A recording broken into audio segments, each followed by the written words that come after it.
కడప రాజకీయాలు మరోసారి వేడెక్కాయి. కడప నగరంలోని హరి టవర్స్లో నిర్వహించిన మీడియా సమావేశంలో టీడీపీ జాతీయ ఉపాధ్యక్షులు హరిప్రసాద్ వైసీపీ అధినేత జగన్పై తీవ్ర విమర్శలు చేశారు. జగన్ రాజధాని పేరుతో మళ్లీ ప్రజలను మోసం చేసే ప్రయత్నం చేస్తున్నారని టీడీపీ జాతీయ ఉపాధ్యక్షులు హరిప్రసాద్ ఆరోపించారు.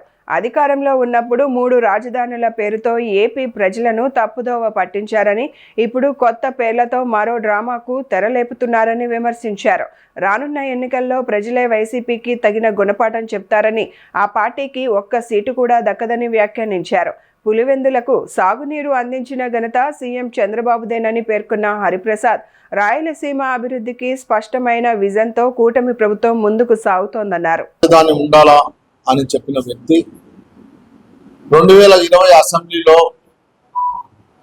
అమరావతి రాజధాని అంటే దాదాపు 1,00,000 కోట్లు అవుతుంది, 55,000 ఎకరాలు కావాలా, కాబట్టి ఇది కష్టసాధ్యమైంది, వడ్డీలే కడుతున్నాం, అదేదో చంద్రబాబు నాయుడు కోసం అమరావతి పెట్టుకున్నాడు ఆయన చుట్టుపక్కల భూములు అని చెప్పి పచ్చి అబద్ధాలు చెప్పి అసెంబ్లీలోనే చెప్పడం జరిగింది.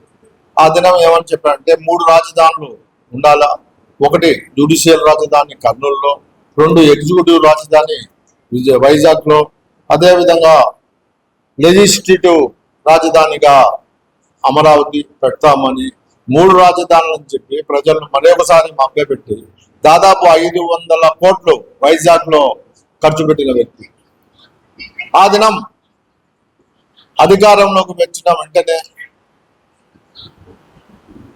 ఒక మాట, అధికారం పోయిన తర్వాత ఇప్పుడు మావిగన్ అంటే మచిలీపట్నము, విజయవాడ, గుంటూరు అని.